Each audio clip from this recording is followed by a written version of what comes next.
Je crois que j'ai un peu craqué. Salut tout le monde, aujourd'hui on se retrouve pour l'achat manga de décembre, donc de Noël, et il est quand même assez gros, donc j'espère que ça va vous plaire. C'est mon premier achat manga, alors je sais pas trop comment m'y prendre, mais je vais vous montrer ça par maison d'édition. J'ai déjà lu une grande partie des mangas présents dans cet achat manga, alors je vous en parlerai en même temps, voilà. Nous allons donc commencer cet achat manga avec les mangas de Pika Édition.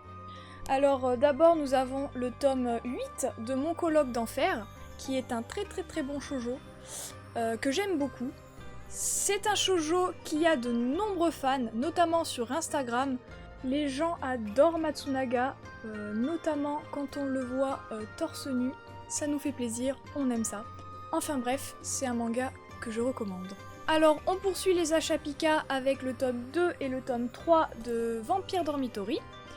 Donc c'est un petit shoujo de Emma Toyama que j'aime beaucoup, qui change de ce qu'elle fait d'habitude, car c'est un peu surnaturel vu que ça parle de vampire. Donc le garçon est un vampire.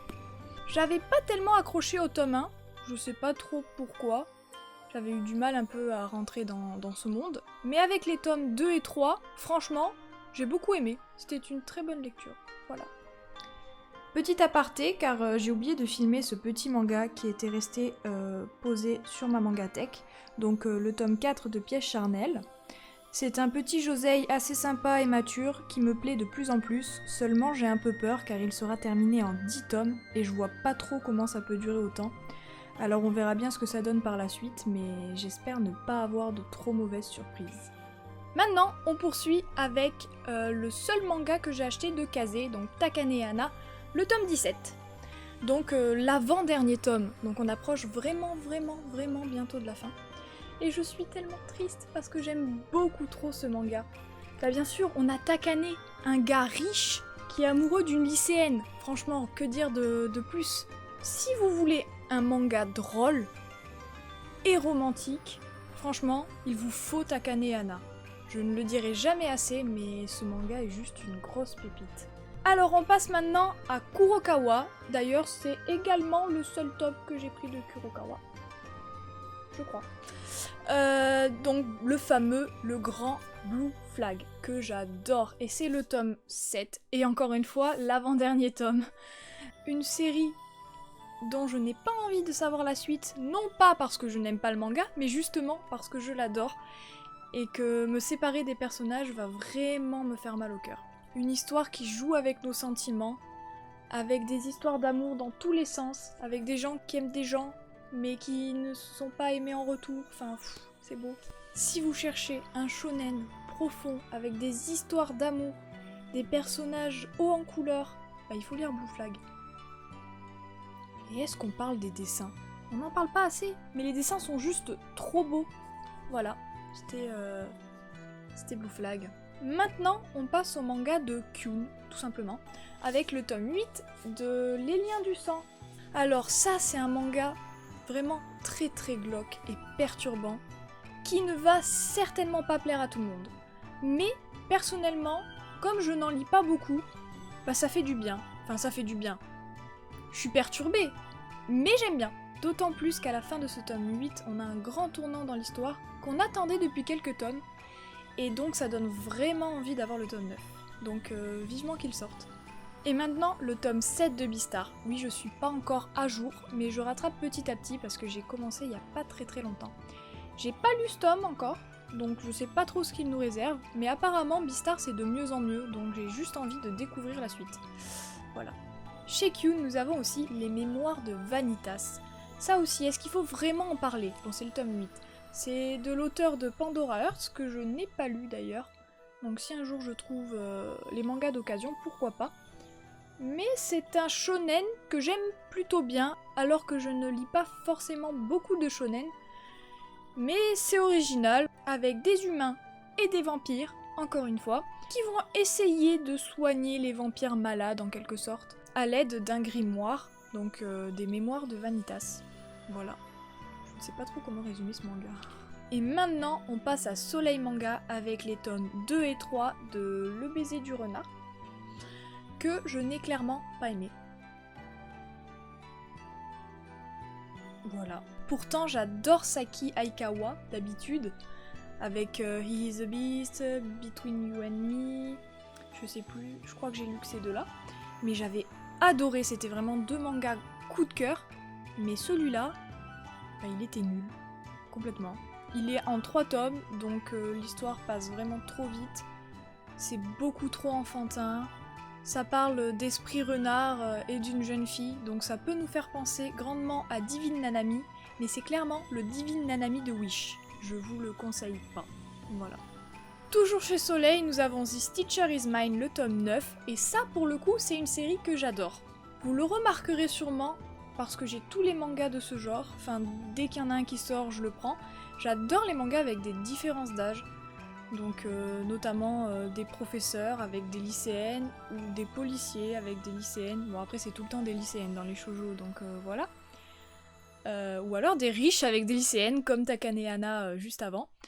Donc forcément c'est un manga qui me plaît. Donc si vous aimez les mangas que je viens de citer, je vous le recommande chaudement. J'ai également commencé une série chez Delcourt Tonkam, donc Le Jeu de la Mort, le tome 1 et le tome 2. Et c'était vraiment pas mal. Le synopsis est assez sombre, puisqu'il parle d'une lycéenne qui tente de se suicider après un chagrin d'amour, mais dont le professeur l'en empêche tout simplement. Et au final, c'est un manga qui, pour le coup, est plutôt drôle. C'est une série qui joue très bien sur les 2 tableaux, donc entre humour et drame, et vous devez vous demander mais comment ça peut être drôle ? Bah en fait, même dans les situations les plus graves, ils sortent une phrase qui nous fait rire et qui change cette atmosphère un peu. Je peux que vous dire de le lire pour vous en faire votre propre opinion, mais personnellement, j'ai beaucoup accroché et j'ai hâte d'avoir la suite. On passe donc maintenant à Kana et j'ai enfin rattrapé Love Beloved, Live Be Left. Oh, qu'est-ce qu'il est long ce nom. J'ai donc acheté les tomes 9, 10 et 11, donc il restera le 12 qui n'est pas encore sorti. J'ai lu le 9 et le 10, donc pas encore le 11. C'est donc un shoujo vraiment mignon et pour le coup très original puisqu'on suit 2 personnages féminins au lieu d'un seul, qui sont d'ailleurs totalement opposés, et donc il est plus facile de s'identifier à au moins un des 2 personnages. On a accès aux pensées de tous les personnages, qu'ils soient féminins ou masculins, et c'est plutôt sympa. C'est quand même pas mieux que Blue Spring Ride, mais ça reste un manga que je conseille. Toujours chez Kana, nous avons le tome 11 de Banal à tout prix. Donc effectivement, on reste sur un schéma vraiment très classique, donc avec une jeune fille qui veut rester banale, mais qui va être chamboulée par le BG de l'école, et ils vont donc finir par sortir ensemble, quoi. Ça reste mignon, sympa, c'est une lecture assez fluide, et j'aime beaucoup. Je préfère 1000 fois que l'autre œuvre de l'auteur que j'ai lu, Moving Forward, que j'avais pas vraiment apprécié. Alors voilà. Mais je vous conseille donc plutôt ce manga. On continue donc avec Kana, et pour le coup, je me suis pris cette série car j'ai reçu en partenariat le tome 3 de Ça reste entre nous. Et donc j'allais pas lire le tome 3 sans avoir les 2 premiers. Donc je me suis pris les 2 premiers. Et j'ai beaucoup aimé cette lecture, je me suis enchaîné les 3 tomes, c'était mignon, les dessins sont super jolis. C'est plutôt sympa puisqu'il y a un côté assez drôle qui fait beaucoup penser à Arobazeli, avec une héroïne un peu chelou sur les bords qui va cacher un peu sa perversion dans un journal. Et donc franchement, j'ai passé un agréable moment. Et donc pour terminer avec Kana, encore une réception partenariat, avec le tome 9 de Arobazeli, que je n'ai pas encore lu, mais qui me fait de l'œil depuis un moment, donc je vais déballer tout ça. En plus, il y a un extrait de Héroïne malgré moi, qui me tente aussi beaucoup. Donc j'ai hâte de regarder tout ça. On enchaîne avec le tome 4, et donc le dernier tome de Dibskar, des éditions H2T. En achetant ce tome, je ne savais pas du tout que c'était le dernier, donc j'ai été un peu surprise en voyant tous les avis sur Instagram, etc. Une série italienne, et ça se sent, ça change complètement des mangas qu'on a l'habitude de lire, donc japonais, autant dans le dessin que dans l'histoire. On a vraiment une pointe de dramatique qui est très plaisante, et malgré le fait que ça soit en 4 tomes et donc un petit peu précipité, j'ai passé un agréable moment. et je le recommande aux gens qui aiment les shoujo et les séries courtes, je pense que ça fait le taf. D'autant plus que les dessins sont juste sublimes, j'adore. On passe maintenant au fameux Given. Donc j'ai acheté le tome 5 parce que j'avais lu les 4 premiers, mais ça faisait des mois que je cherchais le tome 5 et je ne le trouvais jamais. Donc là je l'ai trouvé et je me suis dit que c'était l'occasion, parce que c'est un petit yaoi que j'aime beaucoup. Je n'ai pas encore vu l'anime, mais je vais m'y pencher bientôt. C'est vraiment une histoire douce qui parle de musique, assez soft. Le seul petit défaut, c'est juste que c'est très long à sortir. Mais bon, c'est pas grave. Maintenant, on passe à une de mes maisons d'édition préférées, c'est-à-dire Akata. Alors, je me suis pris le tome 4 de En proie au silence. Je suis assez mitigée sur cette œuvre, puisque elle traite de sujets vraiment intéressants comme le sexisme, la société, le viol et tout ça. Mais en fait, j'ai du mal à voir où l'auteur veut vraiment nous amener, ni les intentions des personnages.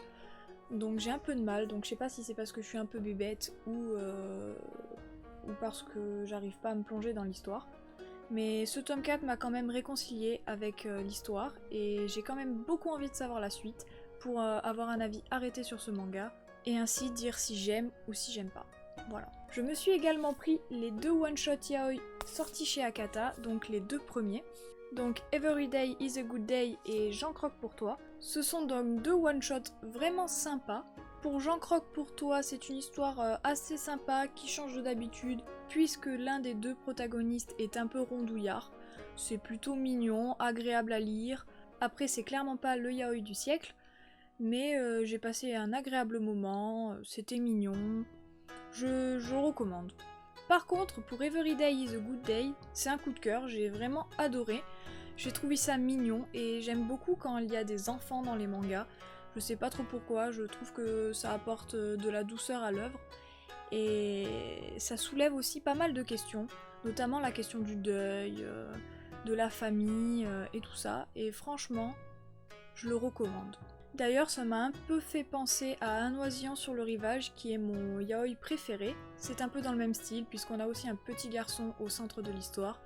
Et il parle également de deuil, donc voilà. Si vous ne connaissez pas ce yaoi, bah foncez, vous ne pouvez pas être déçus, ou alors bah tapez-moi. Alors on poursuit avec le tome 2 de Switch Me On, que j'aime beaucoup, c'est une très bonne découverte de 2020. On rentre directement dans l'histoire puisque les personnages ont déjà couché ensemble dès les premières pages, donc ce qui est plutôt original. De plus, ce couple est assez perturbant puisqu'il s'agit de base de 2 meilleurs amis qui vont donc finir ensemble et vont se rendre compte qu'en fait ils sont faits l'un pour l'autre en quelque sorte. C'est une histoire d'amour assez sympa puisque les personnages se connaissent déjà depuis un moment, mais ils vont apprendre à se connaître différemment, de manière un peu plus intime, et c'est du coup vachement sympa.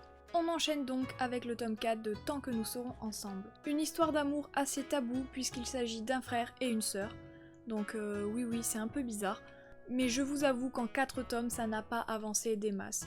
Je n'ai rien compris aux 3 premiers tomes, je ne comprenais pas ni l'espace-temps, ni où on voulait en venir. Dans le premier tome, il me semble qu'on est un peu pris au dépourvu et qu'on ne sait plus trop où on doit aller, mais c'est dans ce 4e tome qu'on comprend un peu plus les choses. Et donc je pense que ça va enfin se débloquer, parce que vraiment j'étais pas fan. Mais pourtant j'avais d'un côté quand même envie d'avoir la suite, donc j'ai continué.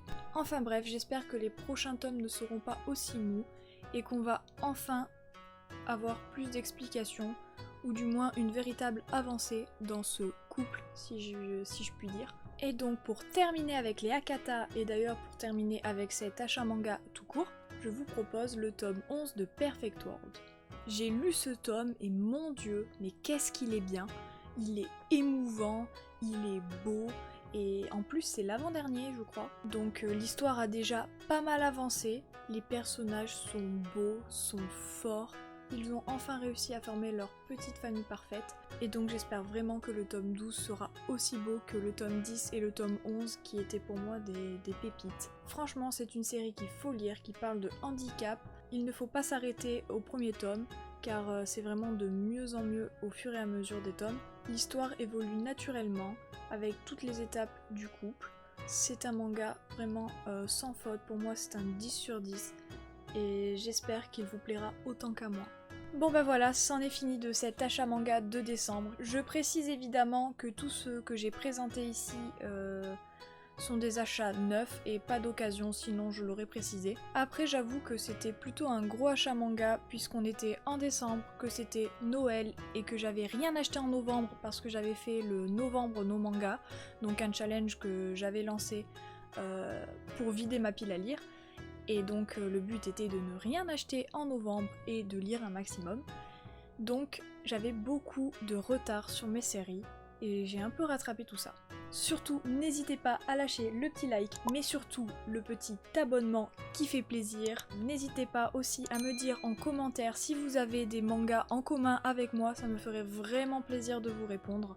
Je vous fais plein de bisous et à une prochaine vidéo.